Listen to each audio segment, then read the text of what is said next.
A las 8:17 am me despidieron por correo electrónico. La notificación apareció en la pantalla sin un sonido, como si fuera un procedimiento rutinario. Un correo impersonal, casi frío, que llegaba sin previo aviso y con una eficiencia mecánica, anunciando el fin de mi carrera profesional dentro de la empresa. Lo primero que noté fue el sujeto del correo: transición del VP de producto. Sin más explicaciones, solo un banner en la esquina superior derecha de mi pantalla. El remitente: HR Service Desk.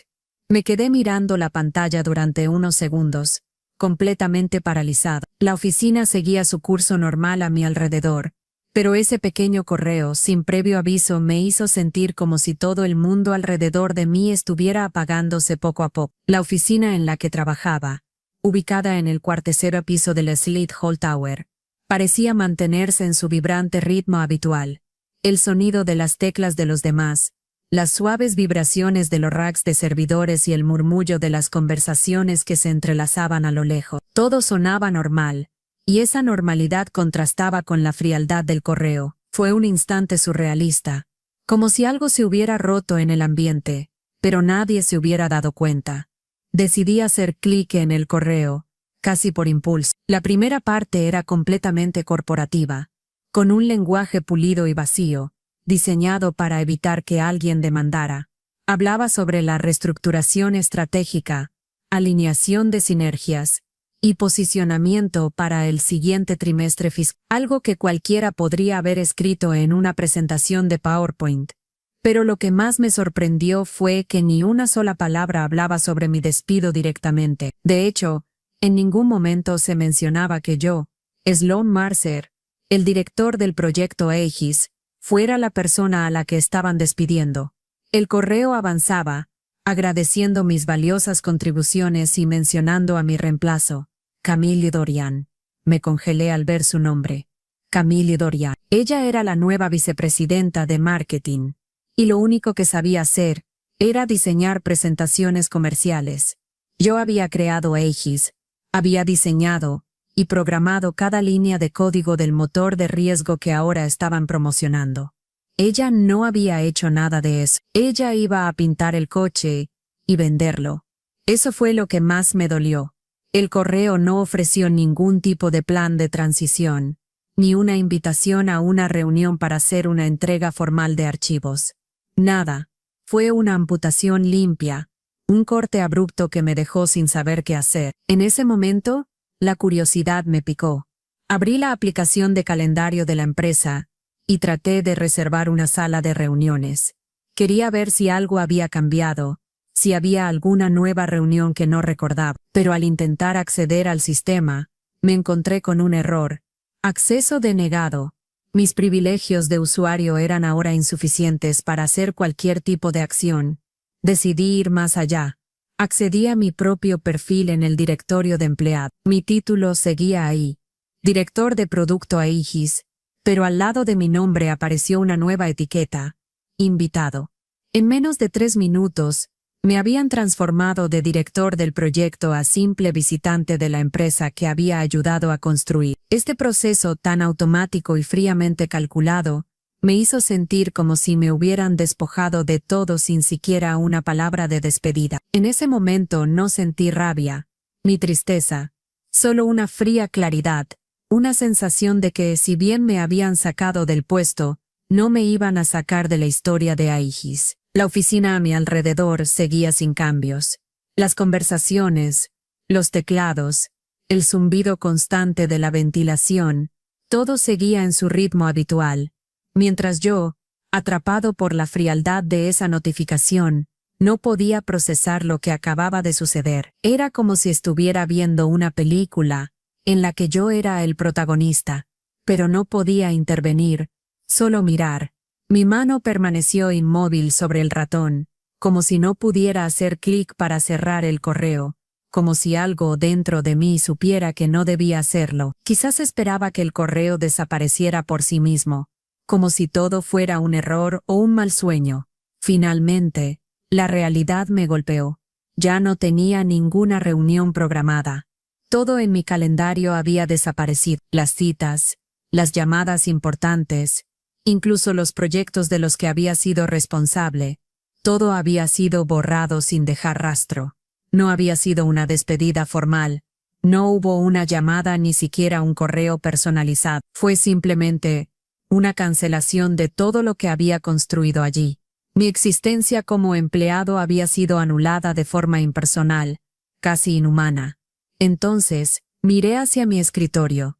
La gente a mi alrededor ya comenzaba a reaccionar. Algunos de los colegas que siempre estaban al tanto de todo, mirando sus pantallas con más intensidad de lo normal, sabían lo que había pasado. Sabían que me habían desdede. Y aunque no decían nada, sus gestos lo decían todo. Mark, el ingeniero con quien había pasado incontables noches trabajando en el código de Aegis, se metió tan profundamente en su computadora que ni siquiera me miró. Sara, del departamento legal, que me había ayudado en las primeras gestiones del patente de Aegis, giró rápidamente hacia otro pasillo, como si no quisiera cruzarse conmigo. Fue una sensación extraña. Todos actuaban como si supieran, como si esperaran que yo me levantara e intentara hacer algo. Pero no lo hice. Me quedé ahí, sentado observando cómo realidad se desplomaba a mi alrededor. Mi nombre ya no estaba en el calendario, ni en las salas de reuniones, ni en las listas de tareas. Había sido borrado. No de una forma agresiva o rencorosa, sino con una frialdad calculada. Era como si nunca hubiera existido. Con cada segundo que pasaba, la confusión se transformaba en algo más sólido, algo más difícil de describir. No sentí rabia. No sentí tristeza, solo una claridad fría y distante que me dejaba ver la situación tal como era. Un error, sí, pero un error de proporciones enormes. Ellos creían que podían borrarme de la historia de Aegis, pero no sabían que yo aún tenía la llave para reescribirla. De repente, una idea me atravesó. La imagen de Aegis, mi creación, siendo destrozada por manos ajenas, me hizo sentir que no podía quedarme ahí sin hacer nada. Algo dentro de mí se encendió. Estaba decidido a luchar por mi trabajo, por lo que era mío, por lo que había construido desde el primer código en mi oficina de casa. No podía simplemente dejar que se apropiaran de ello sin más. Con una determinación silenciosa, me levanté. Caminé hacia la sala de conferencias. No tenía idea de lo que iba a hacer, pero sabía que tenía que hacer algo. Algo que me asegurara que mi legado no quedara en manos de alguien que no sabía lo que estaba manejando. Cuando regresé a mi escritorio, no podía quitarme de la cabeza lo que había ocurrido. El correo, el vacío de la oficina, la frialdad con la que se había manejado todo. Estaba claro que no era solo un despido. Estaban tratando de borrar mi contribución, mi legado dentro de Aegis. Y eso no iba a ser tan fácil. Recordé algo crucial, la cláusula de reversión. No era algo que me hubiera dado cuenta de inmediato, pero ahora lo recordaba con claridad. Había escrito esa cláusula personalmente, con la ayuda de mi abogado, meses antes de unirme a Norbridge Dynamics. La cláusula 3B, como la llamábamos, estaba diseñada para protegerme en caso de una situación como esta, para evitar que alguien pudiera eliminarme del proyecto sin consecuencias. La cláusula establecía que, si me quitaban de un puesto clave en Aegis, o si eliminaban mi nombre de la atribución pública del proyecto sin una transición acordada, la licencia exclusiva que Norbridge tenía sobre el motor Aegis revertiría a una licencia no exclusiva. Y lo más importante, yo tendría 48 horas para curar esa violación. Si no lo hacían, la licencia quedaba cancelada de forma permanente. Me senté, buscando en mis archivos. Sabía que había guardado una copia de mi acuerdo de empleo en una carpeta separada, una que solo yo sabía que existía. Cuando la encontré, sentí un alivio frío. Todo estaba allí, el contrato original, las revisiones, y al final, la famosa cláusula. La había escrito de forma que fuera imposible que la empresa pudiera ignorarla o manipularla. La protegía con una firma, la de Richard Sterling, el CEO anterior, un hombre que entendía el valor de mantener a los inventores felices. Pero ahora, ese acuerdo era mi seguro. Pasé los dedos por la hoja de papel, mirando la firma azul de Richard. Recordé sus palabras cuando firmamos el contrato. Si alguna vez tienes un problema, Sloan, tienes mi palabra de que lo solucionaremos. No sabía que su palabra sería puesta a prueba tan pronto, pero era un momento que había anticipado durante años. El acuerdo no solo me protegía en caso de despido, sino que también me daba la llave para recuperar el control de Aegis. Sabía que el motor Aegis, mi creación, era más valioso de lo que ellos pensaban. Ellos solo veían los resultados, la aplicación comercial, pero yo conocía su valor real. Con las pruebas en mano y la mente clara, tomé una decisión. Iba a usar esa cláusula, no solo como defensa, sino como un golpe estratégico. Me senté y escribí un correo en mi cuenta personal de Norbridge. Lo dirigí a la junta directiva y al equipo legal, adjuntando el acuerdo y la cláusula. Era el primer movimiento en un juego que ellos no sabían que estaban jugando. Este no iba a ser un simple despido. Había algo mucho más grande en juego. Lo que ellos no sabían era que Aegis no solo les pertenecía a ellos, Aegis también me pertenecía a mí, y yo estaba listo para recuperar lo que era mío. Una vez que envié el correo a la junta directiva y al equipo legal, me senté en mi silla, observando la pantalla. No había vuelta atrás. La clave para recuperar a Aegis estaba en mis manos, pero ahora tenía que esperar. La espera se sintió eterna, como si cada segundo que pasaba estuviera aumentando la tensión. Sabía que no iban a responder rápidamente, pero confiaba en que la estrategia funcionaría. Había preparado todo con detalle. Mientras aguardaba, mi mente comenzó a recorrer el plan que había diseñado en los últimos días. Había anticipado este tipo de movida desde el principio. Cuando firmé el acuerdo con Norbridge, sabía que mi trabajo podía ser tomado por otras manos. La cláusula de reversión era mi red de seguridad, pero el golpe decisivo no solo vendría de los términos legales.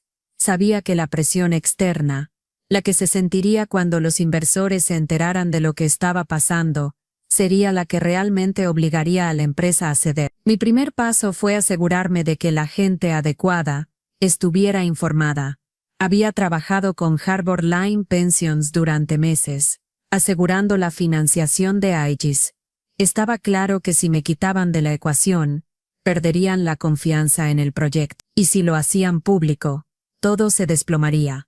Por eso, antes de que la empresa pudiera tomar el control completo de Aegis, me aseguré de que los inversores tuvieran toda la información legal relevante. Revisé el borrador del correo que iba a enviar a Harbor Line. Lo tenía todo listo. Les explicaría la violación del acuerdo y cómo eso afectaba la validez de la licencia exclusiva de Norbridge. Mi jugada era simple. Si podían ver lo que estaba en juego, si podían entender que Aegis estaba bajo amenaza por un fallo estratégico de Norbridge, su reacción sería inmediata. Les había enseñado a ver a Aegis como el activo más valioso de la empresa, y ahora se darían cuenta de que esa inversión podría estar en peligro. Con el correo listo para ser enviado, no podía evitar sentir una pequeña chispa de satisfacción. Mi plan estaba tomando forma, pero no iba a dejar nada al azar. Decidí dar el siguiente paso, uno que aún no había considerado completamente: contactar a los proveedores críticos de Norbridge. Sabía que Aegis no era solo un software, era una infraestructura compleja que dependía de proveedores clave. Si ellos se enteraban del caos interno, podría ser el catalizador para una mayor desestabilización. Redacté mensajes cuidadosamente calibrados, diciendo exactamente lo necesario sin ser demasiado agresivo. No les pedí que dejaran de prestar servicio. No les pedí que interfirieran directamente. Solo quería sembrar la duda, crear incertidumbre. Si los proveedores se sentían inseguros acerca del futuro de Aegis, ellos mismos podrían frenar cualquier progreso, afectando la operación diaria de la empresa. Fue una jugada brillante. Cada pieza del tablero estaba siendo movida con precisión. En menos de una hora, los correos estaban enviados, las llamadas hechas, y las piezas comenzaban a caer en su lugar. Mi plan ya no era una idea abstracta. Había comenzado a ejecutarse. Todo lo que quedaba era esperar. No pasó mucho tiempo antes de que comenzara a notar las primeras señales de la reacción de la empresa. El aire en la oficina se sentía más pesado, como si todos estuvieran al tanto de algo. pero no se atrevían a hablar. Las cabezas se agachaban al verme pasar. Las conversaciones disminuían en intensidad cuando me acercaba. Nada de esto lo decía explícitamente, pero lo sabía. Ellos sabían lo que había sucedido. Mark, el ingeniero con quien había trabajado sin descanso en las noches largas, ahora evitaba mi mirada. Sarah, del departamento legal, pasó rápidamente por mi escritorio, como si tuviera algo urgente que hacer, aunque yo sabía que no era el caso. Y así, uno por uno, mis colegas cambiaron su comportamiento, como si la notificación del correo hubiese instalado una sombra que lo seguía. Nadie lo mencionaba, pero todo el mundo lo sentía. La oficina, que antes me resultaba tan familiar, ahora parecía ajena. El espacio estaba ahí, las mesas, las sillas, la luz que entraba por las ventanas. Pero algo había cambiado. Las personas que compartían ese mismo espacio conmigo ya no eran las mismas. Ni yo lo era. No solo me había despedido Norbridge, había sido borrado de la narrativa de la empresa, y eso no solo era un golpe profesional, sino personal. Pero en medio de esa atmósfera densa, algo dentro de mí se mantenía firme. Sabía que todo esto no era más que el principio. A pesar de las miradas furtivas, de la incomodidad palpable, que se podía cortar con un cuchillo, no iba a permitir que me borraran tan fácilmente. Aegis era mío, y estaba claro que los que se sentían cómodos tomando mi lugar no comprendían su verdadero valor. Mi trabajo, mi creación, no iba a ser robada sin lucha. Alrededor de las 10 a.m., recibí un mensaje en Slack de Camille Dorian, mi reemplazo. Era un mensaje breve, directo y lleno de arrogancia, como si estuviera tomando el control del proyecto por completo. El tono era profesional, pero en sus palabras sentí una pizca de triunfalismo. Estoy emocionada de comenzar. Lo primero será optimizar la narrativa de la marca Aegis para el lanzamiento global del Q4, escribió, como si Aegis fuera solo una estrategia de marketing y no el complejo motor de análisis que había creado. Su mensaje me hizo hervir la sangre. Ella no tenía ni idea de lo que estaba manejando. Aegis no era una narrativa. Era un motor matemático que podía predecir riesgos financieros de forma precisa. Una pieza tecnológica que había desarrollado desde cero en mi oficina, antes de siquiera formar parte de Norbridge. Y ahora, ella pensaba que podría optimizar la marca, como si el trabajo de años pudiera reducirse a algo tan superficial. Su tono no era solo un insulto a mi trabajo, sino una muestra de la ignorancia de la empresa. Habían colocado a alguien al frente de un proyecto tan avanzado sin entender ni la mitad de lo que implicaba. Sin embargo, su mensaje también me dio claridad.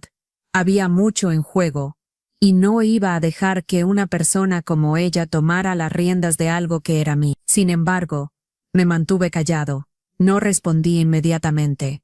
En lugar de eso, di un paso atrás, sabiendo que lo que seguía era aún más crucial. El siguiente movimiento estaba en mis manos, y era hora de dar el siguiente paso. Sabía que Norbridge no podía ignorar lo que había ocurrido, pero hasta que no tomaran conciencia de las consecuencias reales, su actitud no cambiaría. Mi primer movimiento había sido enviar las pruebas y alertar a Harbor Line, los inversores clave. El siguiente paso era claro: hacer que la empresa sintiera el peso de sus acciones.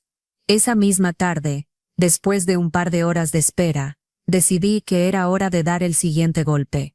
No bastaba con enviar un correo, tenía que dejar claro que no solo se trataba de un error administrativo, sino de una violación directa de los acuerdos legales que Norbridge había firmado conmigo. Esta no era solo una cuestión de despecho o de orgullo profesional. Era una cuestión legal y financiera. Abrí mi correo, me dirigí a la junta directiva, al equipo legal y a los responsables del departamento de operaciones. En el cuerpo del mensaje, describí con detalle la violación de la cláusula 3B de mi contrato. Como inventora y fundadora del motor Aegis, era mi derecho exigir que se restableciera mi puesto y mi atribución en el proyecto. Esta no era una simple disputa interna, sino un incumplimiento que afectaba directamente a la validez de la licencia exclusiva que Norbridge poseía sobre la tecnología. El mensaje no era vago ni ambiguo. Fue preciso y claro. Les informo, tal y como estipula la cláusula 3B de nuestro acuerdo, La licencia exclusiva de Norbridge sobre el motor Aegis queda automáticamente suspendida desde el momento en que se me removió de un puesto de liderazgo y se alteró mi atribución pública en el proyecto. También mencionaba que tenía derecho a curar la violación dentro de un plazo de 48 horas. Si no tomaban las medidas necesarias en ese lapso, la licencia quedaría anulada permanentemente. Adjunté el contrato original, con la cláusula 3b resaltada, junto con las pruebas del despido y la violación de atribución, correos, memorandos internos y el mensaje de Camille Dorian sobre el nuevo enfoque del proyecto. No dejé ningún resquicio para que la empresa pudiera argumentar en contra. Estaba asegurando cada detalle. Sabía que este mensaje podría desencadenar una reacción inmediata, pero también era consciente de que la empresa trataría de ignorarlo al principio. No podían permitirse reconocer la gravedad de la situación. Y sin embargo, había algo que me decía que, cuando los inversionistas de Harbor Line comenzaran a preguntar sobre el futuro de Aegis, la presión sobre Norbridge se volvería insoportable. Al cerrar el correo y pulsar enviar, sentí una especie de calma estratégica. Había hecho lo que debía hacer. El poder estaba ahora de mi lado. A partir de ese momento, la cuenta atrás había comenzado, y Norbridge tendría que actuar rápido si no quería perder todo lo que había construido. No pasaron muchas horas antes de que la respuesta llegara.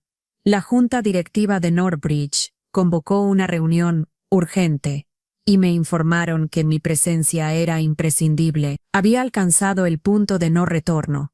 Mi correo no solo había sido leído, sino que había causado un revuelo considerable. Era evidente que la empresa ya no podía ignorar la gravedad de lo que estaba sucediendo. Estaba claro que ahora las piezas se moverían de acuerdo con las reglas que yo había establecido. La junta se reunió virtualmente, y el ambiente era palpable. Todos los miembros de la junta estaban conectados desde sus diferentes oficinas. Pude ver sus rostros serios en la pantalla, algunos evitando mirarme, otros ajustándose nerviosamente las corbatas, o mirando sus pantallas como si pudieran encontrar alguna solución rápida. Pero no había soluciones rápidas. Lo que había comenzado como un simple despido ahora se había convertido en una crisis. Cuando comenzó la reunión, la tensión era innegable. Richard Sterling, el ex CEO que me había contratado, ya no estaba en la sala. En su lugar, el peso del liderazgo recaía sobre Marcus Thorne, el CEO interino.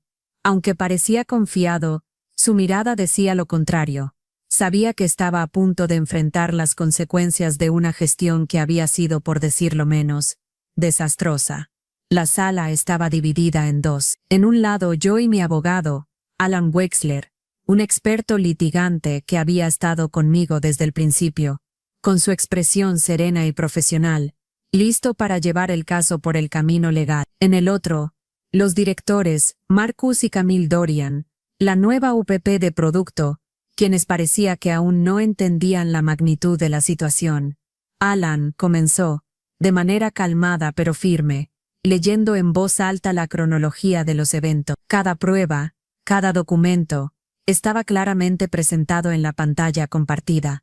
El correo de despido, los memorandos falsos, los registros de las violaciones a mi atribución. No había lugar para duda. Todo lo que había hecho Norbridge para eliminarme de la narrativa del proyecto estaba ahí, en blanco y negro. A medida que Alan avanzaba, el aire en la sala se volvía cada vez más denso. Los miembros de la junta no sabían qué decir. Sabían que mi demanda estaba bien fundamentada. Camille, que antes se mostraba tan segura de sí misma, ahora estaba visiblemente nerviosa, mirando la pantalla sin hablar. Marcus trataba de mantener la compostura, pero incluso él parecía comprender que había perdido el control de la situación. Finalmente, el presidente de la junta, Julian Croft, un hombre de rostro severo y voz imponente, tomó la palabra. La sala se quedó en silencio total cuando comenzó a hablar. Su mirada recorrió a cada uno de los miembros de la junta antes de dirigirse directamente a mí. Sloan, dijo, con una calma calculada, ¿qué es lo que propones que hagamos para resolver este asunto? Fue un momento crucial. Sabía que no podía esperar que la empresa aceptara mi propuesta sin más. Mi respuesta debía ser clara, directa y sobre todo, inflexible. De no ser así, perdería todo lo que había trabajado por recuperar. Y estaba decidido a no dejar que eso sucediera.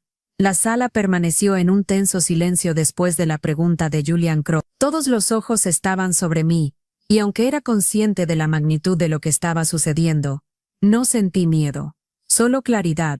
Sabía lo que tenía que hacer. La empresa pensaba que me había quitado de su camino, pero lo que no sabían era que, en realidad, me habían empujado a la acción. Tomé una respiración profunda, y con la calma que había cultivado durante todos esos años trabajando en Aegis, comencé a hablar. Lo que propongo es simple. Quiero que se cumpla lo que firmaron, dije con voz firme, mirando directamente a cada uno de los miembros de la Junta. El contrato es claro, y la cláusula de reversión está diseñada para protegerme en situaciones como esta. Si no toman las medidas necesarias dentro de las próximas 48 horas, la licencia exclusiva que tienen sobre Aegis quedará automáticamente suspendida. El silencio que siguió fue pesado. Los miembros de la Junta miraban a Marcus y a Camille, buscando respuestas, pero no las encontraron. Estaba claro que, aunque ellos habían considerado la posibilidad de manejar todo internamente, ahora entendían que se trataba de algo más grande. Aegis no solo era un proyecto dentro de la empresa, era un activo valioso, y si no lo protegían adecuadamente, podrían perder mucho más de lo que imaginaban. No estamos aquí para negociar, continué, mi tono implacable. Lo que quiero es la restauración de mi puesto como directora del proyecto, una disculpa pública, y la corrección inmediata de la atribución de Aegis en todos los documentos oficiales. Si eso no se cumple dentro del plazo estipulado, la licencia se anula. No hay lugar para interpretaciones. Este es el momento de ser claros. Vi cómo Marcus se tensaba al escuchar mis palabras. Sabía que esto no era solo un desacuerdo interno, era una amenaza real para la estabilidad financiera de la empresa. El silencio se hizo aún más pesado, y los miembros de la Junta comenzaban a murmurar entre ellos, evaluando las implicaciones de mis palabras. Finalmente, fue Julian Croft quien rompió el silencio. Sloan, dijo con un tono que ya no era tan seguro, entiendo tu posición, pero debemos considerar las implicaciones a largo plazo. La compañía no puede perder el control de Aegis. Su voz era firme, pero su mirada decía otra cosa. Estaba reconociendo que no tenía mucho margen de maniobra. En ese momento, la Junta comenzó a deliberar, y los minutos parecieron alargarse aún más. Sabía que la situación estaba cambiando rápidamente, pero también sabía que el tiempo estaba en mi contra. La empresa debía tomar una decisión. Lo que pasara a continuación no solo definiría mi futuro, sino también el de Aegis. Poco después, Julian Croft volvió a hablar, esta vez con un tono más resuelto. La Junta ha considerado tu propuesta, dijo, y hemos decidido aceptarla en su totalidad. Mi corazón dio un vuelco, pero no mostré emoción. Había ganado. No solo había recuperado mi puesto, sino que también había asegurado el futuro de Aegis. La empresa por fin comprendió que no podían simplemente borrarme de su historia, y lo que era aún más importante, ahora sabían que mi trabajo tenía un valor real, algo que no podían arrebatarme tan fácilmente. La decisión de la Junta fue solo el principio. Aunque la restauración de mi puesto como directora del proyecto Aegis fue un gran paso, la empresa tenía una deuda de confianza que necesitaba ser saldada. No solo era una cuestión de recuperar lo que me correspondía, sino de asegurarse de que nadie pudiera volver a intentar hacer lo mismo en el futuro. La primera víctima de esa restauración fue Camille Dorian. El golpe fue tan rápido como definitivo. La Junta no solo aceptó mi propuesta, sino que también ordenó su remoción inmediata del proyecto Aegis. No sería solo una reestructuración, como intentaron venderlo al principio. Camille no solo perdió su puesto, su reputación dentro de la empresa quedó manchada de manera irreversible. Había jugado con fuego, y ahora estaba quemada. Fue una decisión que sentí que tenía que tomarse, no solo por mí, sino por todos los que habían sido testigos de cómo se intentaba arrebatar mi trabajo sin razón alguna. Si Camille pensaba que podía manejar a Aegis sin entender su valor real, debía ser detenida. Ya no podía permitirse que continuara al mando de algo que no comprendía. La cultura dentro de Northbridge debía aprender una lección. Mientras todo esto sucedía, no perdí de vista la reversión de la licencia. El reloj seguía corriendo, y la empresa debía cumplir con las condiciones que había aceptado.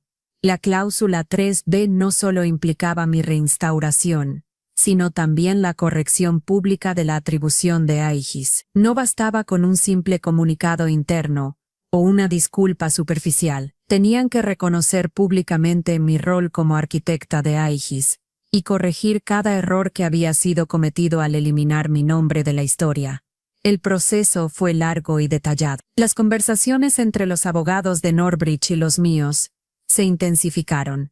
Cada documento, cada borrador de la disculpa pública, era revisado minuciosamente. No me conformaría con menos. Aegis no era solo una tecnología. Era mi vida, y lo que más me preocupaba era asegurarme de que nada quedara al azar, que cada palabra, cada frase que se emitiera al público, fuera clara y precisa. Finalmente, la empresa cedió y accedió a una disculpa. En un comunicado oficial, se reconoció mi trabajo en la creación del motor Aegis. Se corrigió la atribución de la tecnología en todos los documentos públicos, y se enfatizó mi posición como fundadora y líder técnica del proyecto. No solo recuperé mi puesto, sino que la empresa aceptó públicamente la importancia de mi contribución. Pero no fue solo un acto simbólico, fue la restauración de mi dignidad profesional. Y como parte de la reversión, Northbridge se comprometió a realizar el pago de la sanción económica que había estipulado la cláusula. $1 millón por la violación del acuerdo y la alteración de la atribución de Aegis. Ese dinero fue solo un recordatorio tangible del precio que se paga cuando se intenta despojar a alguien de su propio trabajo. Cuando todo quedó resuelto, sentí una calma profunda, pero no por la compensación económica o por haber recuperado el control de Aegis. Lo que me tranquilizó fue saber que había dejado claro un principio. No importa cuán grande sea la empresa ni cuán fuerte sea el poder, el respeto por el trabajo de un creador nunca debe ser subestimado. El día en que la Junta finalmente aprobó mi propuesta y se restauró mi puesto en Aegis, un peso monumental se levantó de mis hombros. Pero, al mismo tiempo, sabía que esto era solo el comienzo de una nueva etapa. Había recuperado mi lugar en el proyecto, pero lo que me importaba ahora era asegurarme de que Aegis continuara evolucionando de la manera en que lo había imaginado, sin las interferencias de quienes solo veían la tecnología como un activo comercial. A lo largo de toda la batalla legal, una cosa se hizo clara: no solo luchaba por un puesto, luchaba por mi legado. Aegis no era solo un producto, era el resultado de años de trabajo, sacrificios y visión. Si alguien pensaba que podía apropiarse de eso sin comprender su verdadero valor, se equivocaba. Lo que había sucedido con Northbridge había sido una lección, no solo para ellos, sino también para mí. Nunca más permitiría que mi trabajo se viera como algo desechable. La victoria legal fue, en muchos aspectos, un recordatorio de la importancia de la previsión. Cuando redacté la cláusula de reversión, sabía que podía enfrentarme a este tipo de situaciones. Había previsto que en algún momento, mi rol podría ser cuestionado. Lo que no sabía era que mi previsión no solo me protegería de un despido injustificado, sino que también me dará la llave para recuperar lo que me pertenecía. Ahora, con el control total de Aegis, la perspectiva era diferente. Tenía claro que el futuro de la tecnología y su expansión global dependía de decisiones estratégicas que tomaría yo misma. Aegis tenía el potencial de revolucionar la industria, y eso era lo que iba a lograr. No solo había restaurado mi posición, sino que había asegurado su crecimiento a largo plazo. Con cada paso que daba, sentía la responsabilidad de llevar el proyecto a su máxima expresión. Aegis debía ser más que una herramienta de predicción de riesgo. Quería que fuera una plataforma que cambiara la forma en que las empresas entendían y gestionaban el riesgo. Había logrado recuperar el control, pero lo que más me impulsaba era el deseo de demostrar, una vez más, que la visión que tenía para Aegis no solo era válida, sino imprescindible. Al final, la victoria legal no fue solo un triunfo personal, sino también un triunfo para todos los que habían creído en mí desde el principio. Aegis era mi creación, pero también era un reflejo de mi compromiso con la innovación y la integridad. Había ganado una batalla difícil, sí, pero lo que realmente había ganado era el derecho de continuar luchando por el futuro de la tecnología que había creado. El próximo capítulo de Aegis comenzaba ahora con una dirección clara y una determinación más fuerte que nunca. No solo tenía la victoria legal en mis manos, sino también el futuro de una tecnología que cambiaría el mundo.